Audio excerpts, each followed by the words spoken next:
Good evening mga kaibigan, ito po muli si Admin Rich at ngayon ay guest po muli natin si Professor Lay Ordenes. Mga kaibigan, siya po ay tumatakbo sa 4th District ng Dasmariñas at napakaganda po ng kanyang mga plataforma. Kung maalala niyo mga kaibigan ay nai-guest ko na po siya sa aking vlog, pero ngayon po mga kaibigan ay marami pa po siyang sasabihin sa inyo, no? So Professor Lay Ordenes, inyo pong paunang salita. Magandang gabi po sa ating lahat at magandang araw po sa mga sumusubaybay na mga overseas Filipino workers, mga migrants po natin sa ibang bansa. Good morning or good afternoon po sa inyo and good evening at the same time. Ako po ay natutuwa dahil sa pag-ikot ko po ngayon sa iba't ibang barangays ng Dasmariñas. Nagiging open po sa akin yung mga tao kasi dati po sabi nila hindi ka namin kilala. Ngayon kilala ka namin. 2 linggo pa lang po lumilipas since March 28 na officially nag-start yung ating official campaign for congressman. 4 po kami tumatakbo at ako po yung pang-4.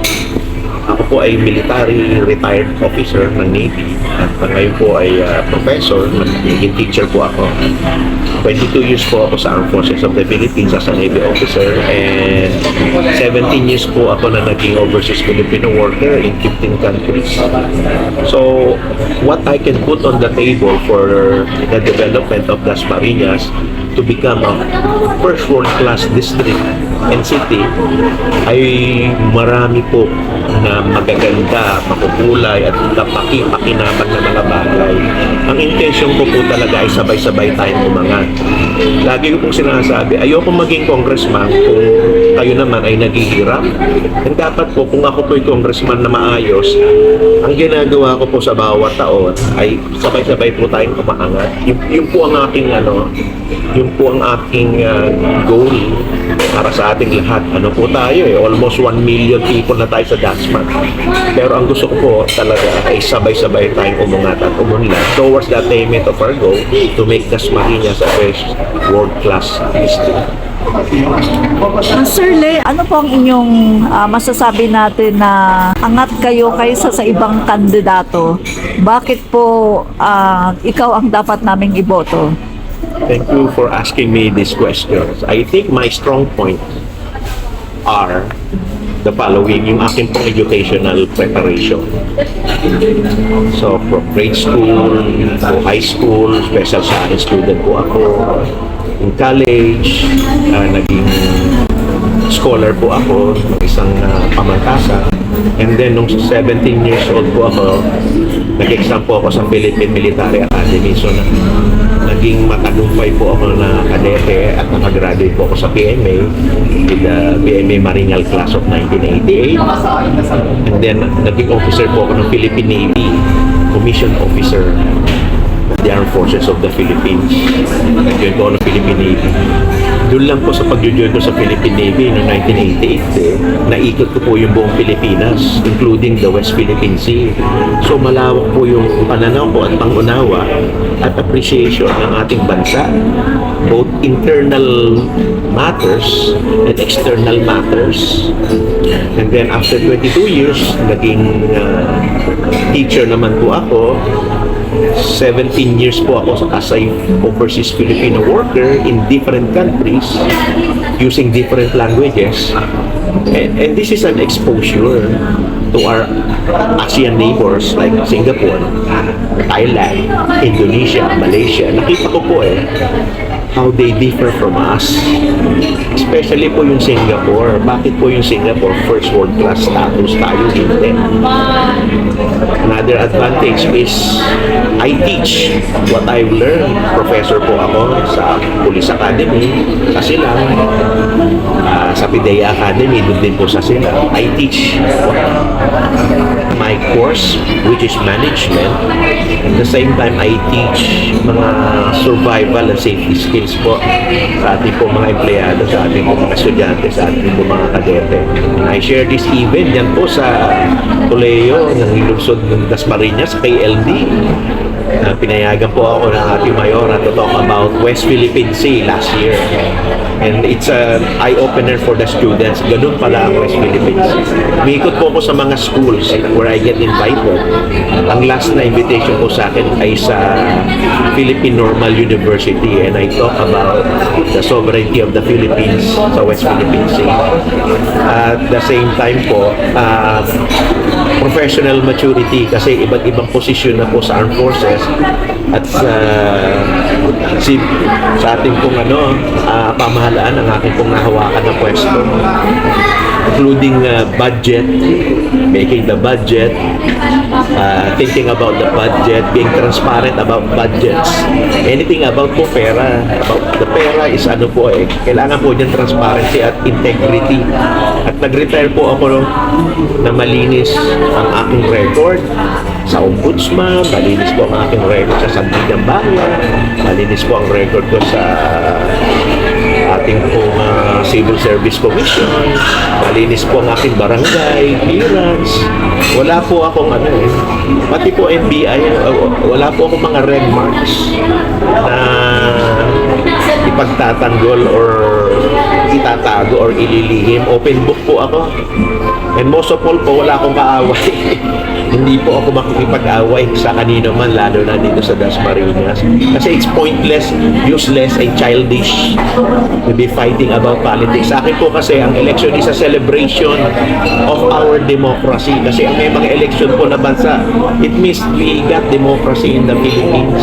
And I'm very proud of the democracy that we are enjoying. Na ito'y dapat i-celebrate at itaguyod po natin ang good governance. At ang aking pong goal, sana po ay umabot na po tayo dun sa status ng Singapore na first world class status. Yun po talaga ang aking goal para po sa ating lahat. Salamat po. Sir Lay, ano po ba yung makukuha natin sa West Philippine Sea para mapakinabangan natin para po sa pag-angat ng buhay ng mga Pilipino? That's a very good question, ma'am. Also a good observation on your part. Kasi po, nung una po ako nasa India sa West Philippines noong 1990, ang orientation po sa amin kasi po pinatawag nga po ako ni the late President Fidel Ramos. Sabi niya, Lay, sa atin yan So, alam niyo naman si President Ramos, Special Action Force yan, graduate ng United States Military Academy sa West Point. Ganun din po ang sinabi sa akin ni President Ramos, search and destroy. Search and destroy. So, alam mo na ibig sabihin Ibig sabihin po ay may malaki po tayong binabantayan doon. Mahalagang mahalaga. It's kayamanan for us. These are our natural resources, oil and natural gas.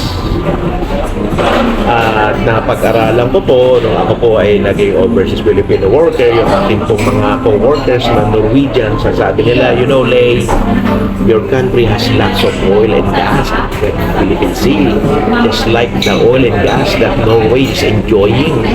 And they told me in the 1990s, Norway made legislation for the development of their oil and gas industry, and they came up with a legislation, and it's a law. It's called the Oil Pension Global, and it's about getting part of these resources and give them back to the people. It's their pension. So, meron pong 51 million Norwegians. Mas konti sila kaysa sa atin. Tayo 120 million. So they got, since the 1990s, they made this law about their oil pension global. Meron po silang tig to $235,000. You can Google this. $235,000, mga po plus or minus 15 to 17 million pesos. Sabi nila, you can do that in the Philippines. So why not? Ang karamihan pong kailangan po ng mga kababayan natin na naghihirap, pera. So, nandiyan na po yung resources for us. Kailangan lang po bantayan siyang maigi. Huwag po nating pahintulutan ang China na siyang makialam sa anong pwede natin gawin sa ating pong resources na oil and gas. The oil and gas in the West Philippine Sea is for the 120 million Filipinos. At ito rin po ang gagamitin ng armed forces at ng PNP ng Coast Guard, sa modernization natin para hindi na tayo binubuli-buli. Kasi malakas na ang Pilipinas by that time na ma-harvest natin, ma-produce po natin ang ating oil and gas resources. Ano po ang isang batas na maaring ma-associate sa inyo na kapag sinabing, ay itong batas na to, ay Ley Ordenes yan, Congressman Ley Ordenes yan. Ano po kaya yung batas na yon na inyong gagawin? This will be about the West Philippine Sea being used, being developed, being harnessed in favor of the Republic of the Philippines and all Filipino citizens. Yun po ang nakikita ko talaga. From this trillions of pesos worth of oil and gas na makukuha natin sa tulong ng technology ng ating mga kaibigan ng bansa. Ang makukuha po natin dyan, number one, yung ating personal na pension for all 120 million Filipinos. And this includes overseas Filipino workers. And this includes a 1-year-old child. Ready na po siya for the future. Hindi tayo mahirap eh. Hindi lang nating ginagawa ng mas mabilis kung pwede natin gawin with our resources.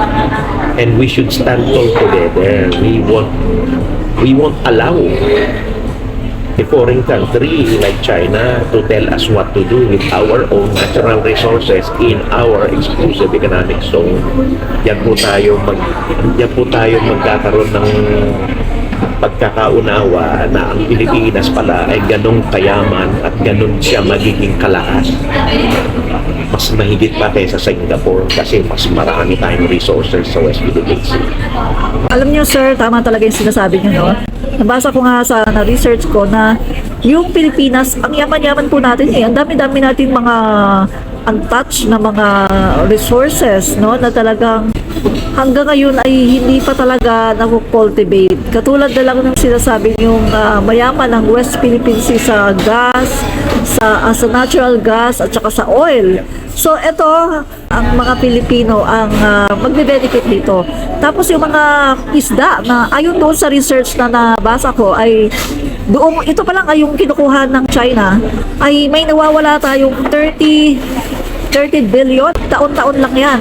Ayan yung yung mga isda na nakukuha sa atin. Wala pa yung talagang mga fishes na dapat nating makuha. Yan pa lang yung mga nilanakaw sa atin ng China. Sir Ley, hingan ko lang kayo ng inyong mensahe, no, para sa mga Pilipino na inyo po silang kumbinsihin para sa darating na May 12 ay kayo po ang piliin ng ating mga kababayan na taga Dasmariñas. Salamat po muli. Ang paalala po na binibigay ko sa ating mga kapwa Dasmariñeño, ay meron po tayong demokrasya na wag po tayong matakot na maging lantad sa ating kung paniniwala, sa ating kung kalayaan na bumoto. Kasi po, ang election po ay ay isang karapatan or right guaranteed by our Constitution. It's the right to vote, it's the right of suffrage. Pinaglaban po itong demokrasya natin ng ating pong mga ninuno, mga sundalo, mga lalaki at babae na mga bayani natin. Para ngayon po ma-enjoy ng bawat Pilipino, ng bawat 18-year-old na registered voter, ng bawat senior citizen na kaya pang maglakad, pumunta sa polling station, piliin ang kanyang kandidato, ating po mga workers na bagamat ayusin pa po ang mga sweldo ay may karapatan silang mamili. Huwag po tayong magpa-intimidate kung meron ho kayong naririnig na pag hindi mo binoto si ganito o sa ganyan, mawawala ka sa listahan ng ayuda. That for me is a betrayal of the trust and confidence guaranteed by the Constitution. So this message is twofold. Number one, sa mga politicians po na nakaupo ay kung kayo po ay gumagawa ng ganitong sort of harassment, and impediments to the right and liberty and the well-being of a Filipino voter. Dahil sa palagay nyo sa estado niya ay mahirap siya, kaya hawak mo yung loob, yung kanyang leeg, or pinitigilan mo yung kanyang ilong, mali po yun. And you will be held liable if you do this to our fellow Filipinos. Hindi ho kayo dapat nananakot. Pwede ho kayong kasuhan. Sa atin naman po mga kababayan, kung kayo po ay nakaka-experience ng ganyang pananakot or harassment from these people who are supposed to be serving us because we pay our taxes and then we pay their salaries, sabihin po natin sa mga kinaukulan na gumagawa ng mabuti, parating po natin sa Comelec, parating po natin sa ating mahusay na mga congressmen, mahusay na mga senador, mahusay na local government officers po natin. Sabihin po natin sa Department of Justice, si Secretary Boying Rimulya, kagitain nyo po kaibigan po natin siya. Magsumbong po tayo kasi pag kikimkimin po natin yung ganyang mga pananakot, ay hindi po maganda yan for democracy. It means para bang sinasabi mo na walang demokrasya sa Pilipinas kasi natatakot mo yung mga tao. That is very wrong. In the spirit po of the Holy Week, sana po yung ating pong mga pagkilos, pananalita at utak, nakita nyo naman po ng mga nakaraang linggo kung ano-ano mga tahalayan, mga kabastusan at mukhang hindi pinag-isipan ng ibang mga kandidato ang kanilang pinagsasabi laban sa mga kababaihan, laban sa mga kabataan, laban po sa mga itsura kasi gano'n. Ito po ang mga hanapin natin kung karapat dapat ba yung taong yan na maging pinuno or baka gusto niya lang magpayaman kaya gusto niya maging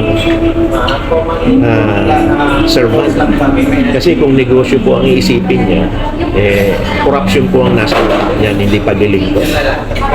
Kung gumagastos sila at namimigay ng kung ano-ano sa inyo, tuwing pupuntahan kayo sa bahay or hakuting kayo, akala ko po nung lang panahon ko merong mga hakot-hakot hanggang kayo pala hinahakot pa rin. Ano po ba yan? Buhangin at graba na hinahakot. May mga tao po tayo, dapat po ito'y bukal at free will natin at yung pagpili natin, we have to be proud that we can select who is the best public servant for our country because we will be paying our taxes to pay for the salaries of these people. At nakakatakot po na yung pong pipiliin nating tao ay wala pong pakundangan na lustayin ang taxes natin. Yung pong nakakatakot. Pagbigyan po natin sila ngayon, yung mga corrupt, 3 years nilang lulustayin yung taxes mo. Yung taxes ko, hindi ko papayagan. Kaya lalabanan ko sila in a proper manner, in a proper forum, which is through the elections. Yun po, piliin niyo po ang maayos. Ako po si numero 4, Lysander Ordenes Aguilar. Number 4, Sabalota for Congressman, 4th District. Let's make Dasmariñas a first world-class district. Yan. Maraming po salamat, Congressman to be Lay Ordenes. Salamat po.